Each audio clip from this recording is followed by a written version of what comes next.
So I've got today Lyla McLaren. I hope I got that last name accurate. You have. Okay. I wanted to have a talk to Lyla. I find her story interesting from the point of view of what she had experienced during her life and what has motivated her professionally to acquire her academic levels in life, and what she had learnt during the course of that process through her academic world and her professional world, of course, and also where she's at today at the young age of 75. Which she doesn't look any freaking day older, do you, darling? You must be blind. I've been. However, I'm still okay in here. Well, that's the main thing. And your faculties are apparent, and I think a lot of that comes down to your attitude and your outlook today. Absolutely. And a big thing with the young ones. Well, look who's in your company. Jesus, you got a 57-year-old here. So where was you born, Dale? I was born on the Murray River Wow. in Kahuna. Okay. Which is sort of near Leachville, which is a little town that had a butter factory. Yeah. And what year was it? I stayed there, 1946. 46. So what was life? That's ancient. So what was life like in the 50s? Well, it was pretty cruisy actually. Right. And rock and roll had just started coming in. Okay. However, Dad wasn't that musical. Mum was. Mum was 16 years younger than Dad. Yeah. So there was a bit of a rift to start with. Gotcha. Right? Yeah. Anyway. A little bit incestual. Absolutely. Well, no, it wasn't, but it wasn't a good match. Yeah. And it certainly showed. And a lot of my life, as it went on, was with my mum's mum, Nan. So how did you get to there? What was it like in your home life? Did they give you the Nan, or did you go there? I didn't know any of my home life much. It was all a bit of a blur because it was pretty chaotic. But when I got to 42, one of my aunties and my father said that Mum had physically abused me, and so a fortnight after I was born, I was back in hospital. Okay. But from then on, I must say, everybody was kind and gentle, and obviously protective, because she continued when she could to blame me for everything. Yeah. And so basically, when Dad went away to work, I didn't go to school because, she decided that I was different to the others for some reason. And I was the eldest. And she kept on about my dark skin and my dark eyes and my dark hair, and whereas my brother and sister had blonde hair and blue eyes like her. Yeah. But I was like Dad. So she actually said to me that I was Aboriginal. So that would have made you feel different. Different. From a very early age. Absolutely. Yeah. And I was the one that got the black doll for Christmas instead of the white doll. Yeah. Did that kind of isolate you from a young age? Like to think that you were different? Your mother telling you that stuff? The strangest thing is, I knew I was different because Mum would treat me different. But then a lot of times when things got a bit tough, between her and I because I never stepped back. I bet you didn't. Gave her You a would have been like a mouthful. dog on a trying to get off the leash. Anyway, and so she would ring Corrine 2i on the public phone and say, "Mum," which was my nana, "tell Johnny to come and pick Lyla up. I've had enough of her." Right. So I would be jumping for joy because that meant that I'd go to Corrine, which was a sheep station, and I would spend beautiful times there. Nice. And Nan would never poo-poo any of the family or whatever. So she wasn't saying this stuff to you? Your No, nan? she was just beautiful. So she wasn't psychologically affected like your mother as far as the way she brought you up. So that separation, you felt, as she was saying that to you, did you actually unconsciously think that you were separated from that family when she was saying that you're different and you're not part of the normal kids? I actually kept searching for ways to be accepted. Yes. And so when she said, "Here's your black dolly," yeah, I went, "Oh, yes, I'm black." Gotcha. And not once did I even question, how could I be black when the other two kids were obviously Caucasian? And I didn't question that. So I used to think I was black. So that was kind of special to me. And I had been given desert children books of pictures of desert children and getting yams and things from the desert. And I actually honestly believed that I was black. So being really vulnerable as a child, she didn't really know the separation she was causing you. No, and I didn't feel really, I mean, the beatings were pretty bad. Yeah. And so Nana would come, Uncle John would come and pick me up in his big red truck. Yeah. And we'd bounce along over to the sheep station, which was, I don't know how far it is, 50k or something.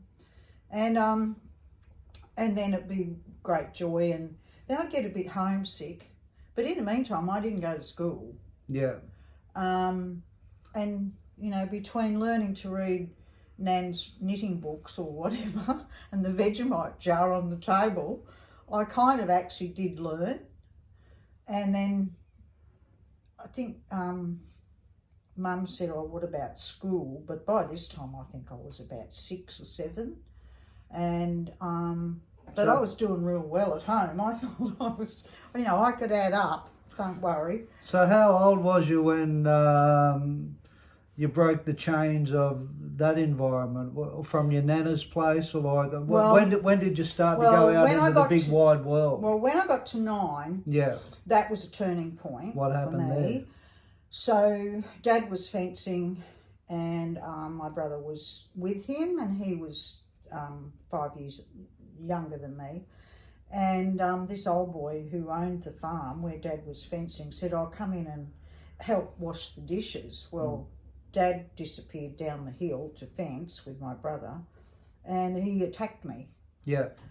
And I don't know, I don't want to go there, but it was more than just physical. Yeah. And I felt it would have got there, but me being me, I ended up the winner. So you attacked him back. So I attacked him. Good on you, love. Good on you, darling. I was winning. That's great. And whatever happened, because I think I was told that I should be the loser, I was winning. And so my brother came and got my father, and Dad never said a word to the bloke. And he finished the job with me there, down the hill with them. And then we went home, and the next day Mum said, "What happened out at Fred's?" That's apparently what his name was. And I said, "He attacked me." And she said, "Well, you've caused that."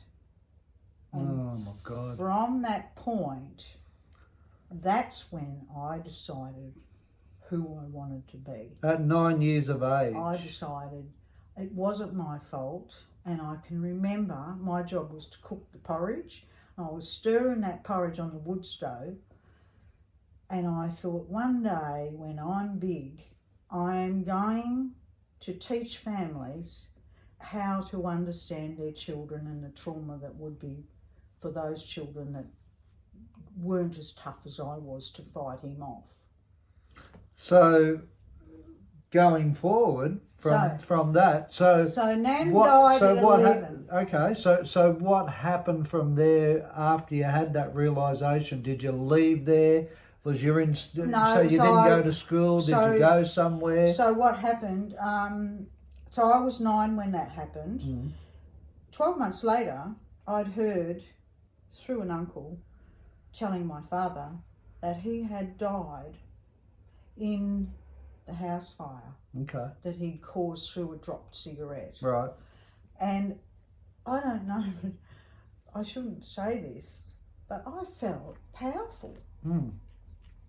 I thought, get rid of them. I fought that off, so something, and I'm not that religious to be honest, but something had happened to cause that. So it was justice. So I felt liberated. And justice in it. And that was way back. It went way back in my mind because I dealt with that. Yeah. Because he died. Yeah. And, you know, as a 9-year-old, I was a 10-year-old by this. When I turned 11, my grandmother died, so I had no bolt hole. I couldn't get Mum to ring 2I, Corrine, and get me out in the big red truck. So here I was with her forever in my head. So things escalated because by the time I got to 11 and a half, nearly 12, Mum decided she didn't want to be the family woman anymore, and she took off with a neighbour. Okay. And never came back and left all of us with Dad. Okay, so you, what was the progression around, say, the age of 16, 17 for you? Okay. From that? So I stayed, so she actually gave me to a woman who had a farm, a husband and 3 little children. So you were given away? Yeah. Okay. So where I was to stay that? And that was about where was 7K from our house. Okay. But I was never allowed to go home. Okay. And I could never work that out. Okay. Because I used to run the house. Yeah. Because Mum was always lying on the bed reading love stories or something. And Mills and Boons. And Mills and Boons. Oh, and my God. Mum was Mum, you know. Yeah. But when I got to 42, I was told that Mum had gone through about 5-6 years of child sexual abuse on a wheat station. Yeah. And so she had paid the price there. Yeah. So that softened my view of Mum. And it tells me that people need to go back and actually search back to see what their parents had going on. Yeah. Because their child rearing practices are shaped by that, I believe. Yeah. So everyone's parents, they've got a story to tell too, and the struggle. Absolutely. Yeah. Absolutely. 100%. But of course, when you're in there. Yeah. And you don't see it. You don't. I mean, you don't really want to know about that because everyone should know how to parent. Yeah. So I went out to that farm and I stayed there on that farm with that family and was babysitter and hardly went to school. Yeah. So basically, you're looking at me being at school probably full time, probably no more than 2 to 3 years of my life. Yeah. And that was counting high school. Yeah. So a week after I turned 14, the woman took me to Melbourne and got me a job in George's at Collins Street, which was probably the snobbiest shop in the Southern Hemisphere. Did you like that job? Loved it. Best thing that ever happened to me. I was in fashion and I was undoing French cordon lace, Calais lace from France, £5,000 I used to have to write the ticket for because I had Is that how much I was selling the stuff for? £5,000. Back then? Yeah. Oh my God. The Premier's wife used to come in and we'd have mink stoles and I was working in the stockroom, which was the best place because, Yeah. well, no one was looking. I could fit into these things. God love you. and I'd be waltzing around with the beaded lace and everything. And the fashion was just fabulous. And I suppose that would have given you some kind of identity and independence going into that kind of valued environment. Yes, because you see, Mum was a seamstress actually. Yeah. And that was where I was supposed to be headed. Okay. But so you got there anyway. But be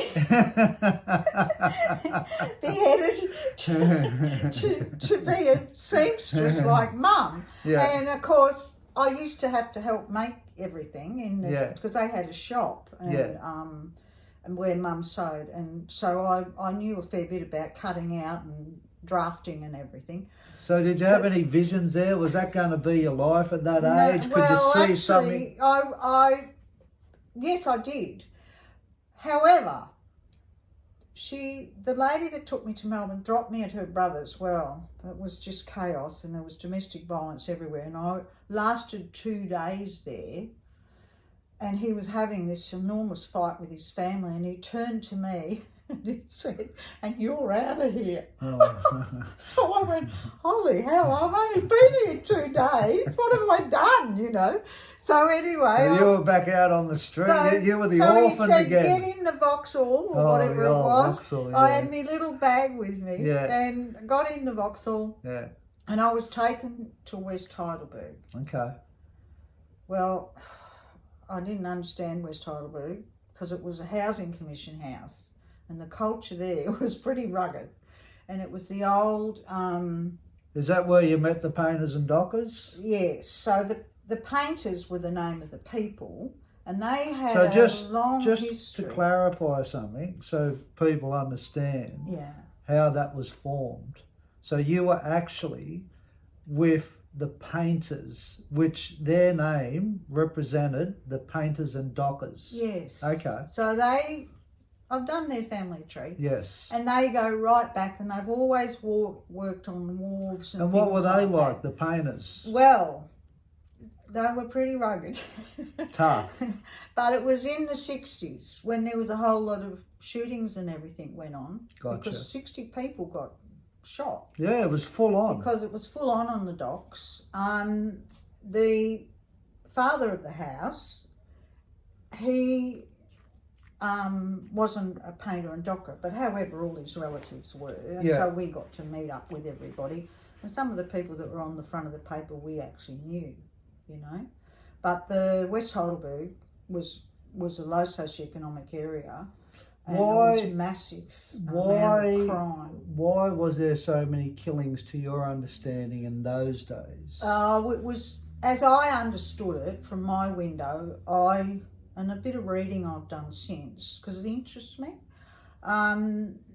It looked like that the Italians had come across after the war, and they wanted to overrule the union, the Wharfies Union. Gotcha. And so then the Italians sort of got a bit rugged, and there was, which is part of the underbelly. Gotcha. That people see on TV today. Yeah.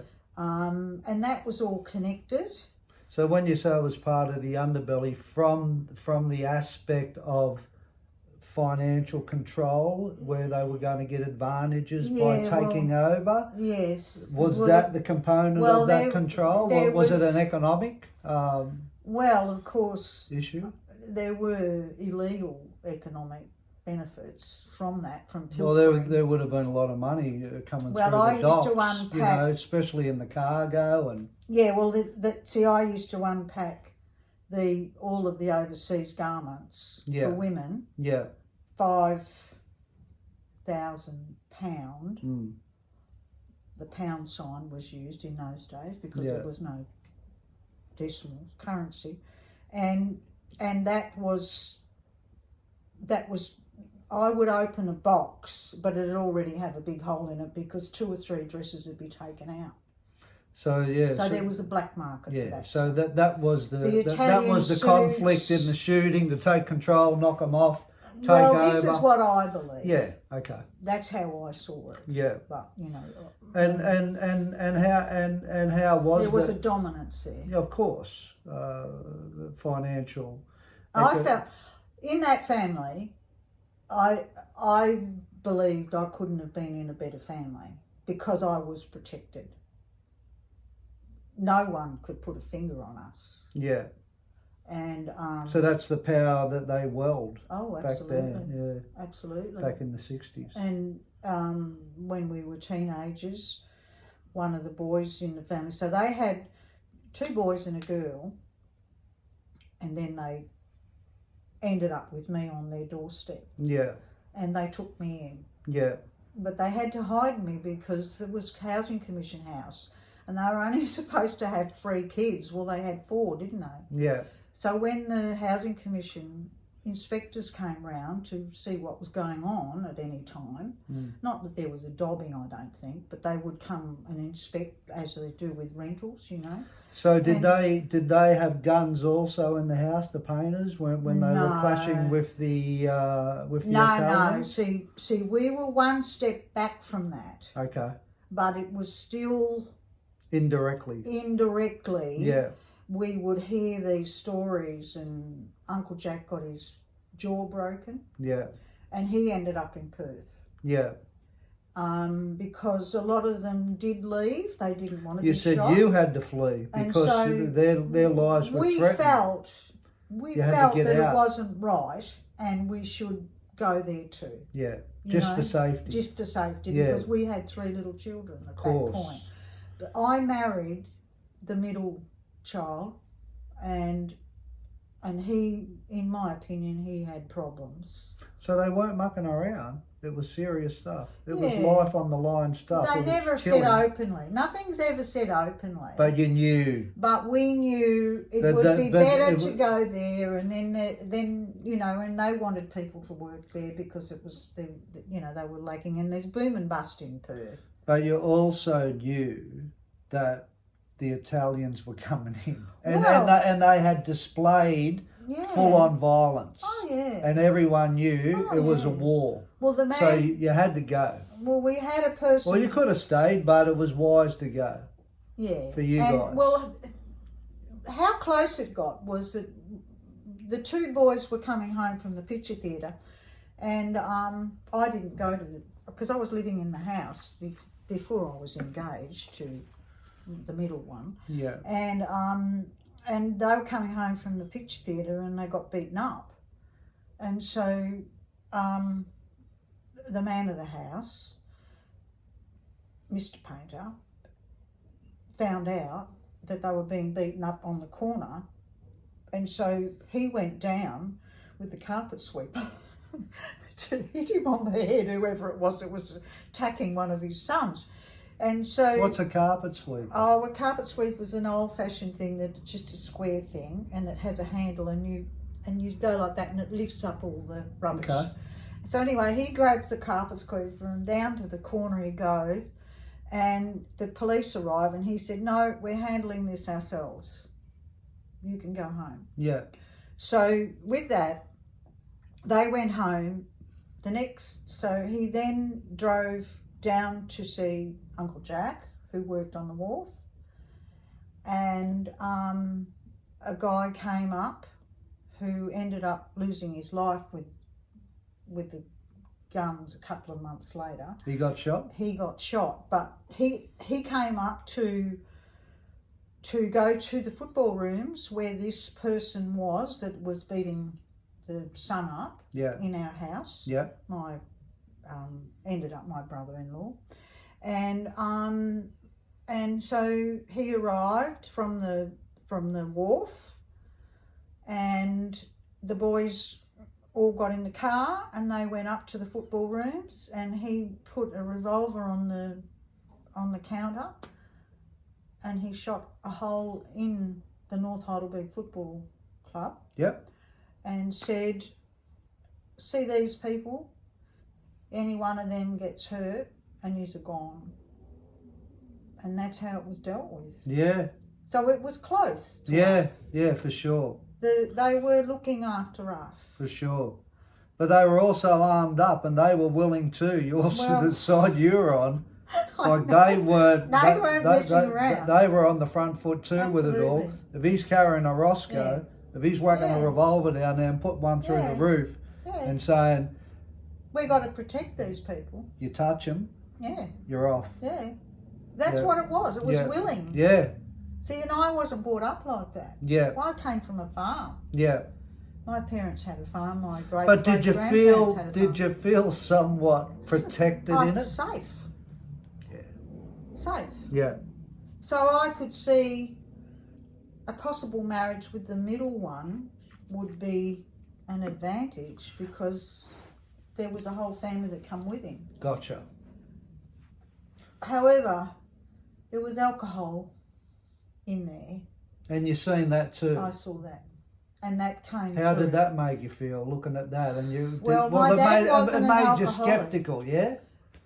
Well, at first I thought it was fun. Yeah, as you do. Because it's party. Yeah. And there's always uproar. Yeah. Someone's always dancing on the table or trying to do a handstand, on the top of the door or something. Bit of a laugh. Because it was fun. Yeah. But after a while, I could see that it was dominance and control. Of course. So from there, and I'd already kept this thing in my head that I wanted to be educated. Wow. I wanted to go. Is it because of that 9-year-old kid Yes, standing there because going, I knew I'm never going to let this go. Yeah. I need to teach parents how to be parents. Wow. And then because I'd moved, let's face it, after Mum left at 11 and a half, I had the family out in the farm, and I didn't like their child rearing practices at all. Yeah. Because there was no food on that farm. Gotcha. And I had to collect the eggs and, go up to the dairy and help with the dairy and try and save some milk.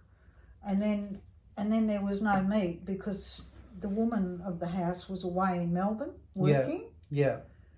And that was the brother. So the woman's husband was the brother of the Painter family.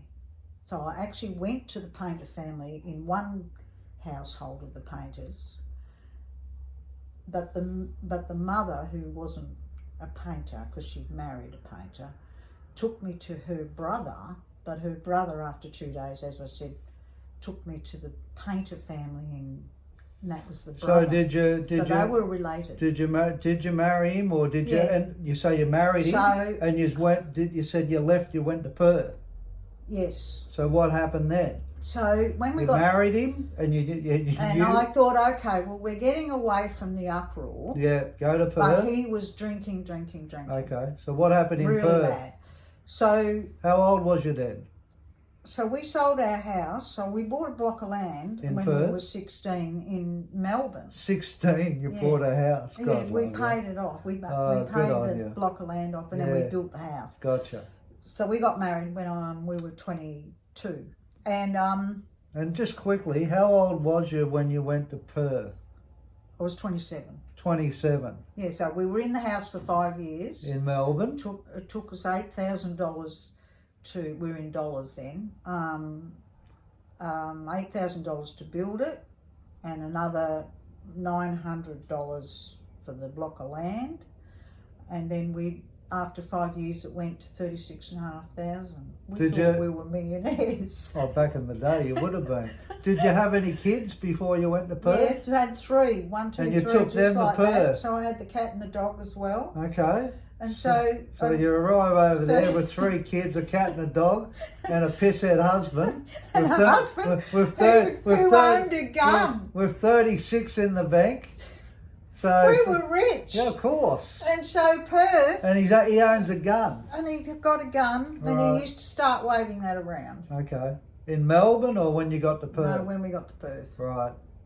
Anyway, because he was away from his uproar family. In Melbourne, yeah. And I think, by this time I'm like the gypsy. I've lived in houses. I've been back and forward to Nance when I was little. Everywhere. And I'm going, like an Aboriginal. I like this. You go and walk about. And I'm an Aboriginal, a real one, None of the others in the family are Aboriginal, but I am. Anyway. Just ask me mother, she'll tell you. I've got the straight black hair. And you got the black doll. Anyway, You got the gollywog. I had a gollywog. She bought me one. Anyway, so the next thing is he gets all insecure. So I can't pacify him. What was he insecure? Being out of his comfort zone? God knows. Anyway. Do you think it was that? Well, or? probably. I mean, wasn't a whole lot of unionism there because Gotcha. let's face it, they're union people. Big union people. Union. And he Massive. was a union rat, and his Gotcha. father was a union rat. Gotcha. Yeah. So it's no unions. Gotcha. And he's got his ticket in steam engine driving, but the sugar mill wanted him because it was all run on steam. Gotcha. So the sugar mill grabbed him because it's hard to get a steam engine driver. So he got a job straight away. We're flying high. We only had to pay $25,000 for the house, 4-bedroom double brick. So And what? it was on an acre of land, a beautiful land in the snobbiest area. And he used to walk in and people used to say, is he the gardener? No, he's the pool boy. So I don't know what happened, but in 2 years it went to $52,000 the house. So what was the breakdown of the marriage? Well, the breakdown of the marriage was he drank till he couldn't stand, Right. and then he waved Every the night? gun around every Okay. night. And so What happened? How did it break up? Well- What was the end of it for you? Okay, so the end of it was, he said he wanted to be able to just do what he liked, and the neighbours were going crook because he kept firing bullets over my head Right. when I'd had enough of him, and I'd give him So a you'd mouthful. fire up at him. Yeah, they can talk to me like that. You wouldn't take a backward step. No, I didn't. Yeah. And so I'd be walking down the fire break on the acre of land with all me flowers and everything from Perth in there, and he'd be firing bullets over, and the neighbours would be going, what's going on? So he goes, I want to go and get a piggery, because by this time he's moved and he's become a pig stockman, Gotcha. and he was good at that. Yeah. He always wanted to be a farmer like my father. Yeah. Anyway, and he was a city boy. Yeah. So I said to him, guess what? The house is worth $52,500.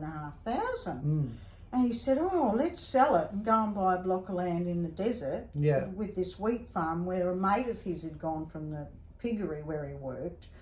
And so Robbie was up there with the piggery, and we went up and visited, and I said, oh, it's great up here. I love it, you know. So we bought 2,000 acres of wheat Mm. and And no house. And it just got worse up there. He, Got worse. I don't know what happened. But We it did got 4 worse. years, and Yeah. in that 4 years, it got to the stage where he was drinking Yeah. 9 Tallies a night, which is Yeah. a big box Yeah. of beer, full strength. Or if he didn't do that and was worse, he'd go, we'll save money, go and get me a flagon. So what was the end of it for you to So- go? To so finish in this the off, end- what happened with him? In the end, He come at you with something, you told me ages ago, didn't he? yeah, well, in the end, he was getting Gonna drunker kill and you. drunker, and he said, look, you're going to be dead in the morning. That's right. And then he fell on the table drunk with the gun in his hand, and I said, are you so weak that you can't shoot me? Would you want me to turn around and I'll show you me back? Mm. And I had a 2-year-old on my hip, Yeah. and I thought, this is crazy. Yeah.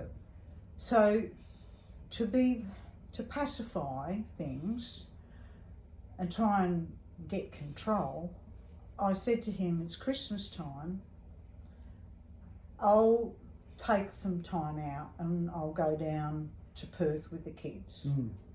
So I packed my bags and left. Yeah.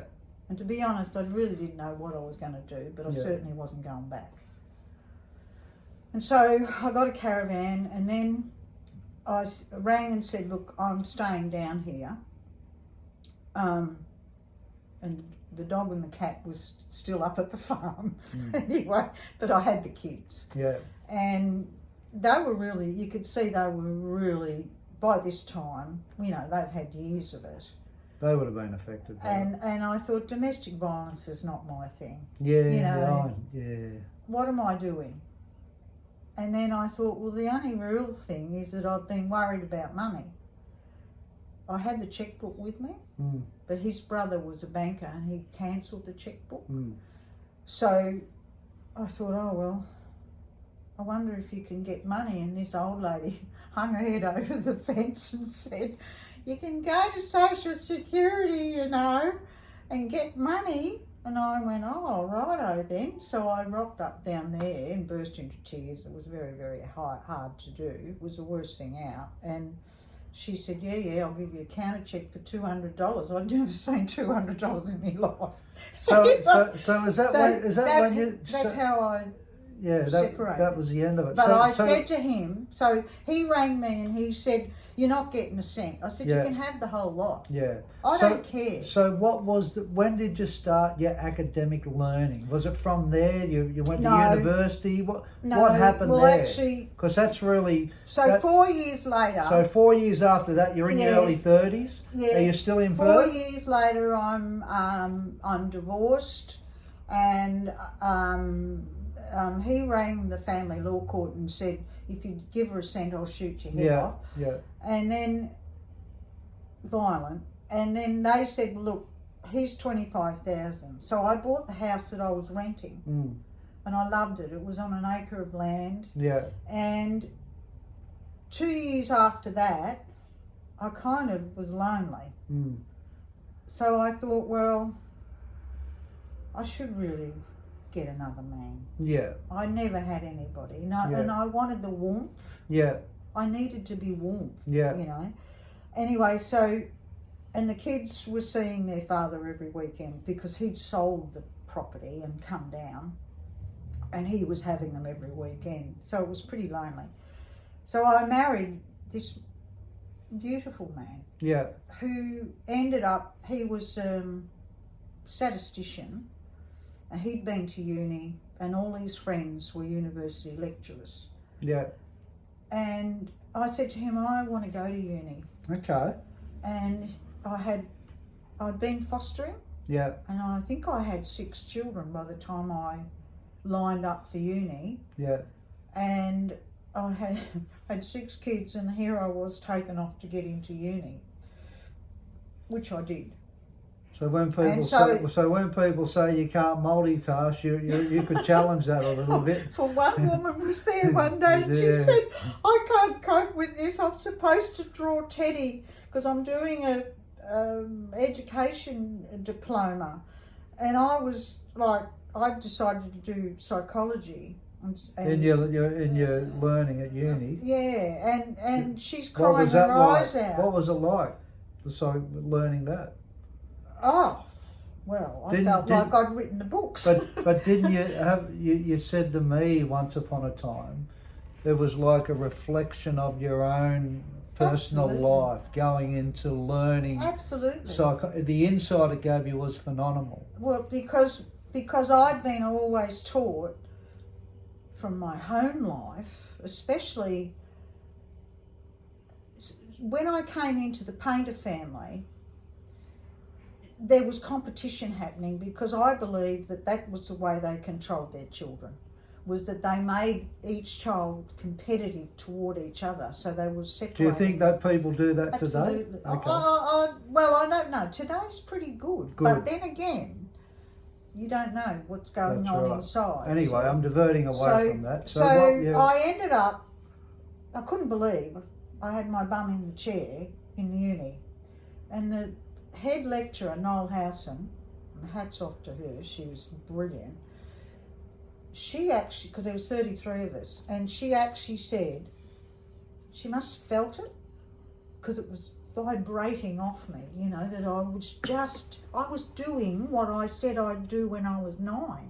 It was like this whole world had developed into, and like, it was like I was driven, someone had arrange for this to happen, you know. Gotcha. And it's spiritual. Yeah. Anyway, she came straight to me and she said, stand up and tell us about yourself. Yeah. And I actually told her what I've just said to you about my life. Yeah. And she went, oh, wow, you know. Well, it was just like a sponge. I just couldn't get enough. And the books I read, I just could see myself in there. If there's one in psychology of and social science. If there's one aspect of psychology in respect to insight and great awareness that it gave you, is there something you can pinpoint as one thing that just put a bright light on everything as far as insight for you? Well, of course, it's all theories, of course. You know, and but it's still appropriate. Absolutely, and so it was 7 years by the time I finished. Yeah. The 2 degrees. Yeah. But dear old Eric Byrne, who was, God knows, born long before I was, wrote his theory in the late 60s and 70s. What's the book called? It's called Games People Play. Gotcha. It's about the human mind and the ego states, and Gotcha. there's 3 of them. Gotcha. The first ego state is the wagging finger. So when someone's dominating or supposedly parenting, but I don't see that as parenting, but anyway, when you hear the wagging finger, it means that one's up and one's down. Wow. So the one that's down is being pushed into the child ego state. Gotcha. So you're under. Yeah. And that's how I grew up. Yeah. There was the wagging finger for everything. And if something happened, it was my fault. So what did Byrne say about that? Byrne said that is a crossed conversation, and it's called transactional analysis theory. Okay. TA. Yeah. You can still go and do courses in it. Yeah. And my third husband, who was an absolute darling, because I had to learn who to pick, he had done TA to the highest extent. Yeah. And often we would remind each other that we can hear the wagging finger. Yeah. So when it got a bit tight, he'd go, I can hear the wagging finger. And I'm going, oh, sorry. You know. So that wagging finger, what Byrne was saying, was the nuts and bolts of correct me if I'm off the mark, but that wagging finger needs to be put down. Absolutely, and you need to come out of the adult ego instead state. Of that child. Yeah. Where what he's saying is that when you're like this, pointing the finger and telling people, someone's to blame, and don't you forget, all you're that, being angry. Yeah, you know. When you're in that state, you're not effective in communication. No, because you're putting him down or her down. Okay. So when so you learn that to be really effective in psychology, you've got to be at an even keel with everybody. It's got to be like that, not one up, one down. But would you say that in life with people, not just psychology? Well, even if it's someone a better way, tailgates you, but if you can get out, and it's called diplomacy, isn't it, really? But is it a better way, do you think, to conduct yourself and have good conversations in life if you can get people, if you can come down to their level all the time? Well, it's not a matter of coming down to their level. Yeah. It's about talking in the ego state, this is the wagging finger state. Yeah. Then there's the adult to adult, which we're talking now. Yeah. We're even. Is this a respectful state? Yes. So respect comes into that? Respect, well, it's got to have respect. And that's... What happens without respect? Well, you get the wagging finger, don't you? Yeah. Or... So the wagging finger is like the parent, you know. Yeah. And so then the person has to feel like a put down child. Of course. And so and that's a part of domestic violence. Of course. And this is what I was having. And then when I said, well, you can stick your wagging finger where you wanna, he would bring out the gun and go, well, I've got the gun. And then So power, it escalates. then power comes into a control, and if they can't And get it's you, uproar. and if they can't get you in the verbal, as you say, they go to physical. That's they right. go to guns. Yeah. They go to everything Yeah. else to try and have one up Yeah. on you because of their own inadequacies. Yes. Call it a wagging finger. I call it, yes. So what do you think that is? A wagging finger, or are they inadequate, or are they damaged? Well, they're trying to control because they don't see that you might need, you need respect so that you can give respect back. I couldn't respect. Oh, 100%. 100%. And I'm not going to respect the wagging finger person. Yeah. So because so they what, are using the wrong method. So what advice would you give? So that was the key. Yeah. That was the key that unlocked everything in For here. you. Yeah. Psychologically. So what would be just a little bit of advice that you would give somebody living in that situation now? If you hear the wagging finger, then what the hell are you doing there? If he's not gonna, or she's not gonna change. So what you're saying is, don't prolong it. Get out quick. You can get out and maybe say from a distance where it's safer. Interesting. You need to have So some sort of education on how to be respectful, so that I can be respectful back as a wife or and so people husband. can have that kind of relationship. Absolutely. It's So- fixable, so- but if that one can't move because whatever's stopping them, Yeah. then the other one Has needs to go. needs to leave. And I think that's the whole trouble.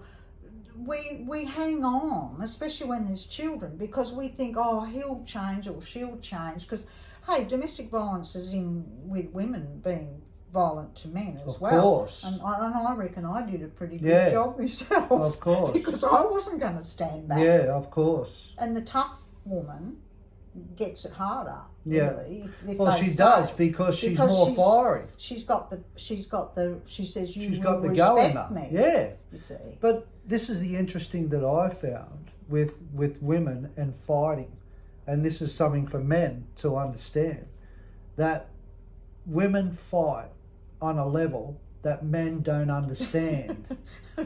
I don't think men understand women at all, and vice versa, to be honest. So the level that women fight on is just as justified in a fight, as far as I'm concerned. Oh. Honestly. Yeah. Because because they can't go on physically, they'll go on other areas. So what men need to understand, if they are attacking, if they are going after women because they fail to see their problems, that they are going to get a fight. I think They nowadays will even always, more so. they will always you get a can't fight. put the TV on No. unless it says So- domestic violence, and all of a sudden they think, oh, man is putting woman down. Yeah. Well, that's not quite right That's sometimes. But at the same time, there are women who are like me who will tear the eyes out of an aggressor. Yeah. Which I did 9 years old. Okay. So all right, you get your degree in psychology. Yeah. Right? You move on. So you met another guy, did you say? Or do you leave that guy? What happened at the end of that relationship? Well, unfortunately, I believe Yeah. my second husband was gay. Yeah. Because he'd had a friendship and went back to him when he left me. Yeah. He wasn't coming home. Yeah. We were having the light turned off because the bills weren't being paid. And I believe there was drugs or gambling or something involved. There was no money. Yeah. And I was earning big money. So did that affect your self-worth, or did you? Well, because this is. See, this is the whether it was second. or not, I this don't is know. the second one. Yeah. Like, and I thought he was lovely. Yeah, are you looking at it? Is it me?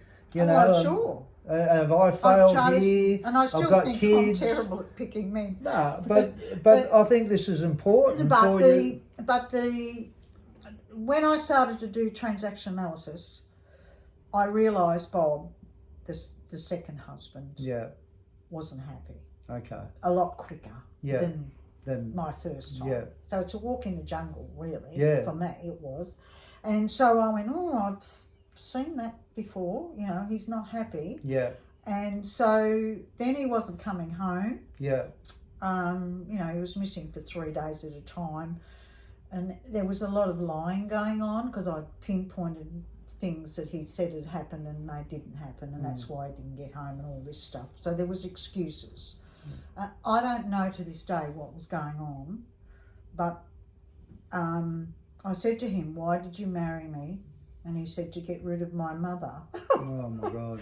Anyway, so Oh, no. I was kind of going, I don't think this man's for me. So I said to him, you're leaving. Yeah.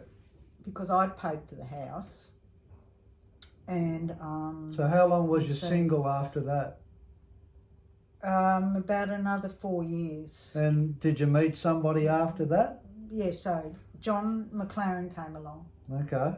And I was sitting at a birthday party from my girlfriend's birthday party, and I was invited, and she put me next to John McLaren.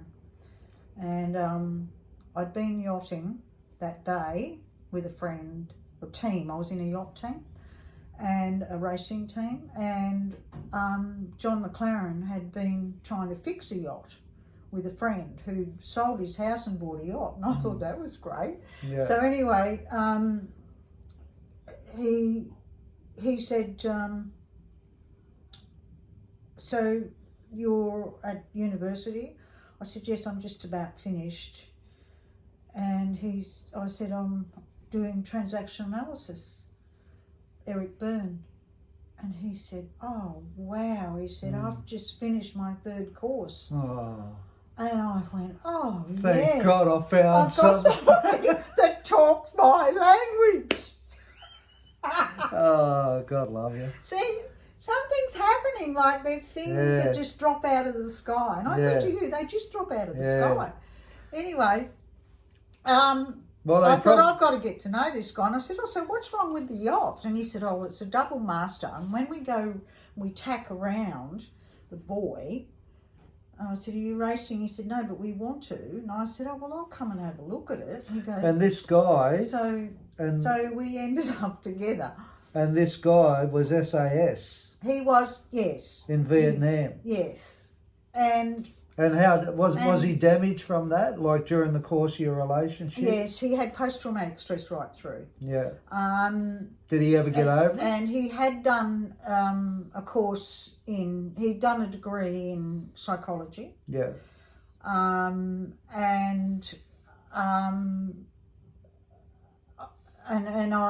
I said to him, I'm interested in the post-traumatic stress because I think I've got it. Because I had actually been a child advocate before I got my degree. Yeah. I couldn't wait to get my degree, but before that I had become head of the Foster Care Association. Yeah. And they hadn't pleased me because there was things happening in the Department of Welfare that I wasn't happy with. And I got up and walked out of an AGM and 300 people followed me and said, we don't like what's going on either because they're not protecting kids. How long did this relationship last? So with John... Yeah. So we were together for 19 years. And is he still alive or no. he's passed on? So... How old was you when he died? So I was... he was 63 and he smoked his head off. Wow. Only tobacco, and but he always had a ciggy in his mouth. And you told me he couldn't stop looking at the war books. That's right. He'd sit there all night and look he wouldn't sleep, would he? No, I went to bed with him probably about 5 times in my whole 19 years of being with him because he used to sit up and he was a reconnaissance in Vietnam. Yeah. And they took away the night from the Viet Cong. Yeah. So the Viet Cong were good little soldiers. They'd go to bed at dark and get up at first light.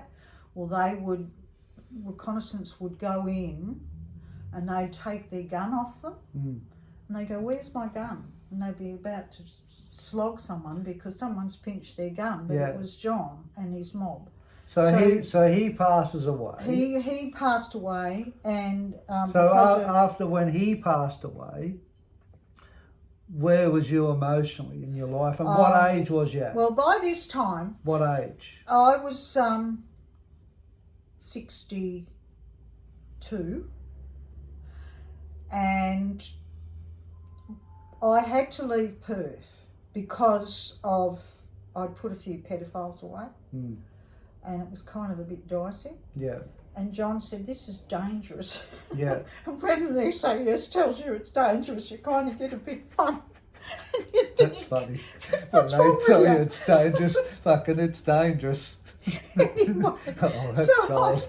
Yeah, of course. So I said, well, it must be dangerous. And by this time, the kids are all off and they're gone, and they've all gone to uni, and all the foster kids have all gone back to their homes where they should be, or they're living independently, you know. So now, So okay, then so we just come from Perth to Gingin in Right. Queensland. okay. So from that till right here to Coolangatta, Yes. at 75 years of age. That was 13 years ago, correct?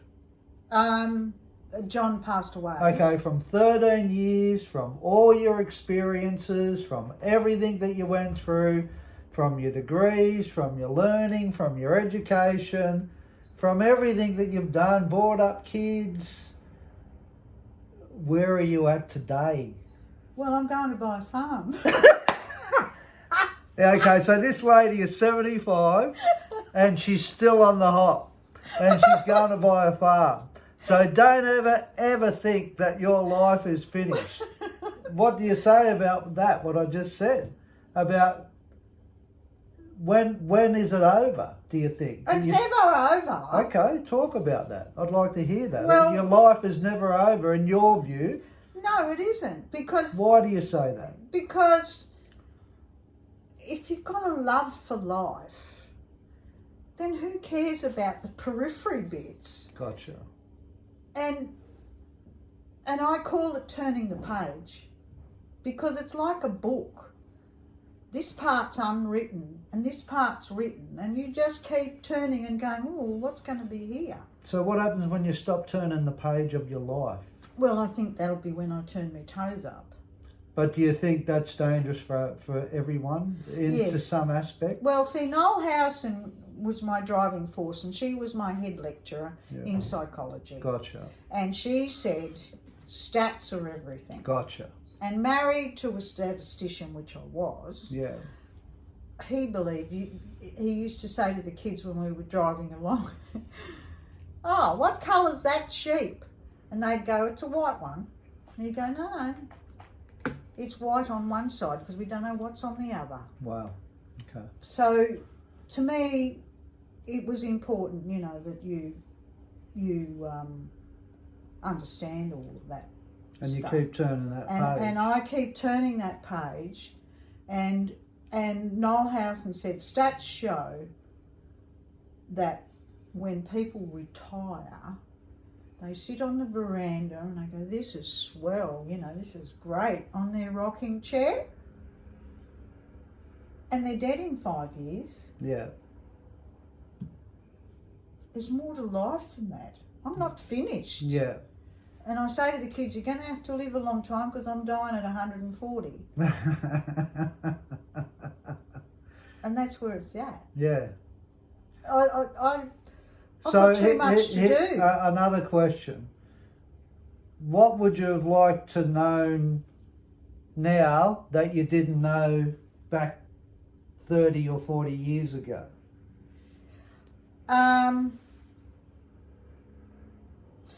Probably parenting. Wow. Yeah. Back to Yes. parenting. Yeah.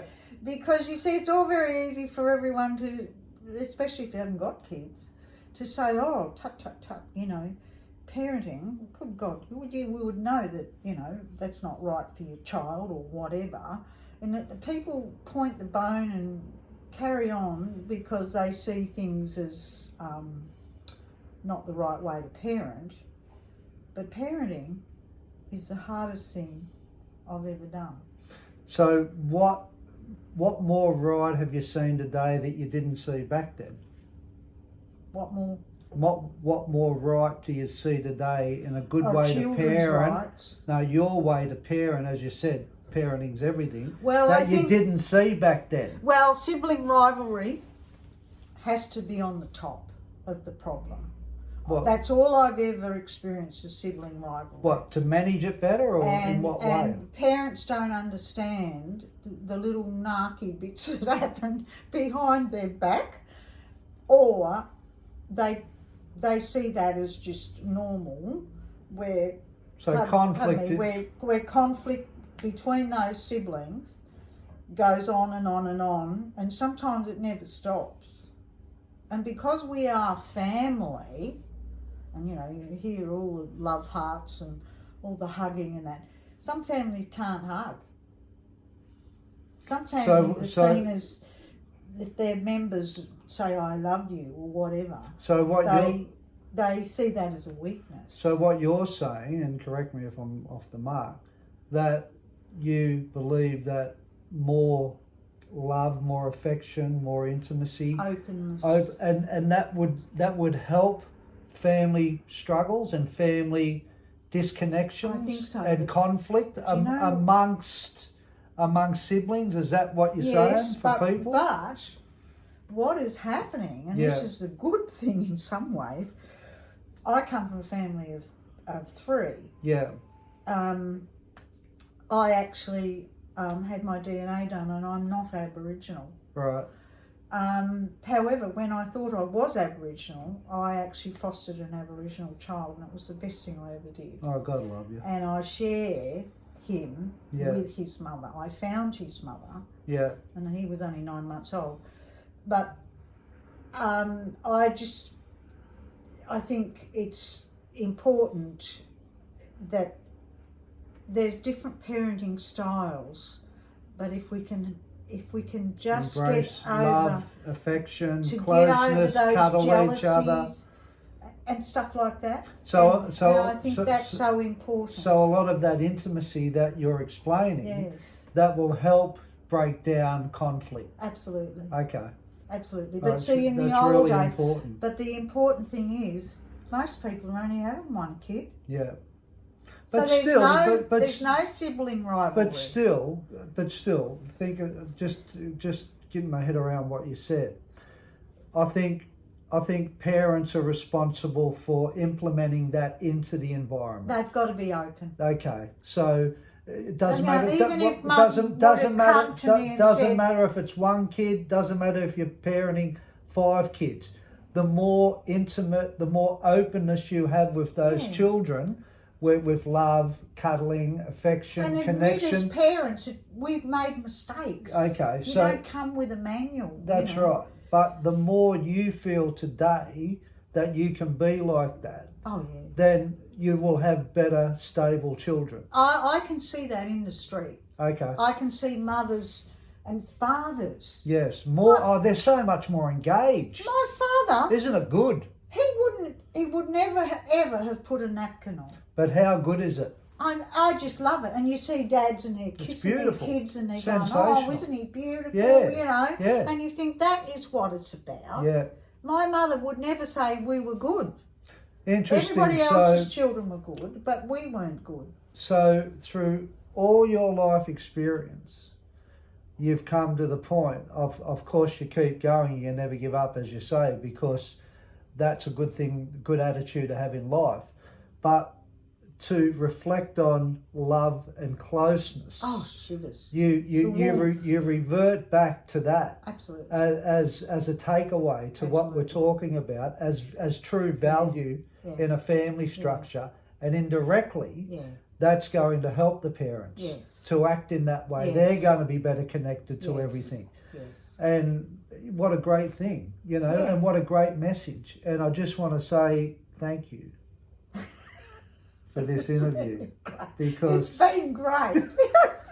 Because I honestly think that you've shared so much, and I thank you for it. And I think I thank you, Dee. and I think a lot of people are going to enjoy this conversation if they listen to it. I hope so. And it's great As insight. long as the wagging finger doesn't come in, it's all good. Oh, well, it's all a choice. And isn't Byrne it? says, I'll finish it with this. Yeah, Byrne says we should be playing in the child all the time. 2/5 of the day. Yeah, beautiful. All right, well, thank you, Lyla. And Thank you, Dean. I hope you've enjoyed this. I've enjoyed it. And God bless us all. Thank you.